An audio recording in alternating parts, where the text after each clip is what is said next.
हमें अपने अंदर बैठे ईश्वरीय अंश की काम, क्रोध, लोभ, मोह और अहंकार रूपी भेड़ियों से रक्षा करनी चाहिए। एक गांव में एक बूढ़ी माई रहती थी। माई का आगे पीछे कोई नहीं था, इसलिए बूढ़ी माई बेचारी अकेली रहती थी। एक दिन उस गांव में एक साधु आया। बूढ़ी माई ने साधु का बहुत ही प्रेम पूर्वक आदर सत्कार किया। जब साधु जाने लगा तो बूढ़ी माई ने कहा, महात्मा जी, आप तो ईश्वर के परम भक्त हैं। कृपा करके मुझे ऐसा आशीर्वाद दीजिए जिससे मेरा अकेलापन दूर हो जाए। अकेले रह रह करके उब चुकी हूँ। उद्धरण चिन्ह। साधु ने मुस्कुराते हुए अपनी झोली में से बाल गोपाल की एक मूर्ति निकाली और बुढ़िया को देते हुए कहा, माँ, ये लो आपका बालक है, इसका अपने बच्चे की तरह प्रेम पूर्वक लालन पालन करती रहना।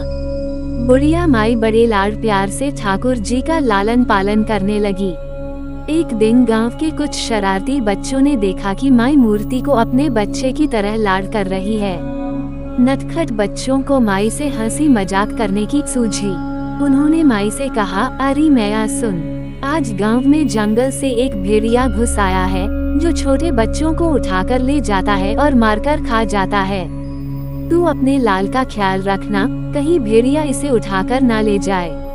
बुढ़िया माई ने अपने बाल गोपाल को उसी समय कुटिया में विराजमान किया और स्वयं लाठी छड़ी लेकर दरवाजे पर पहरा लगाने के लिए बैठ गई। अपने लाल को भेड़िए से बचाने के लिए बुढ़िया माई भूखी प्यासी दरवाजे पर पहरा देती रही। पहरा देते देते एक दिन बीता, फिर दूसरा, तीसरा, चौथा और पांचवा दिन बीत गया।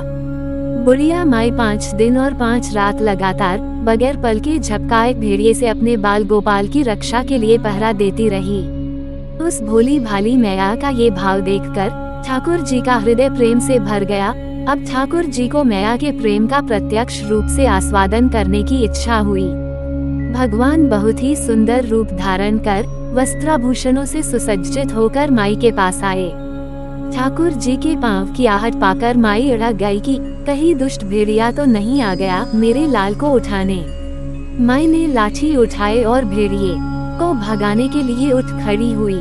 तब श्याम सुंदर ने कहा, मैया मैं हूँ, मैं तेरा वही बालक हूँ जिसकी तुम रक्षा करती हो। माई ने कहा, क्या? चल हट, तेरे जैसे बहुत देखे हैं, तेरे जैसे सैकड़ों अपने लाल पर न्योछावर कर दूं, अब ऐसे मत कहियो। चल भाग जा यहाँ से। ठाकुर जी मैया के इस भाव और एकनिष्ठता को देखकर बहुत ज्यादा प्रसन्न हो गए। ठाकुर जी मैया से बोले, अरे मेरी भोली मैया, मैं त्रिलोकीनाथ भगवान हूँ, मुझसे जो चाहे वर मांग ले, मैं तेरी भक्ति से प्रसन्न हूँ। बुढ़िया माई ने कहा, अच्छा आप भगवान हो, मैं आपको 100 प्रणाम करती हूँ। कृपा कर मुझे यह वरदान दीजिए कि मेरे प्राण प्यारे लाल को भेड़िया न ले जाए। अब ठाकुर जी और ज्यादा प्रसन्न होते हुए बोले, तो चल मैया, मैं तेरे लाल को और तुझे अपने निज धाम लिए चलता हूँ। वहाँ भेड़िए का कोई भय नहीं है। इस तरह प्रभु बुढ़िया माई को अपने निज धाम ले गए। इस कहानी से शिक्षा मिलती है कि हमें अपने अंदर बैठे ईश्वरीय अंश की काम, क्रोध, लोभ, मोह और अहंकार रूपी भेड़ियों से रक्षा करनी चाहिए। जब हम पूरी तरह से तन्मय होकर अपनी पवित्रता और शांति की रक्षा करते हैं तो एक न एक दिन ईश्वर हमें दर्शन जरूर देते हैं। भगवान को पाने का सबसे सरल मार्ग है, भगवान को प्रेम करो निष्काम प्रेम, जैसे बुढ़िया माई ने किया।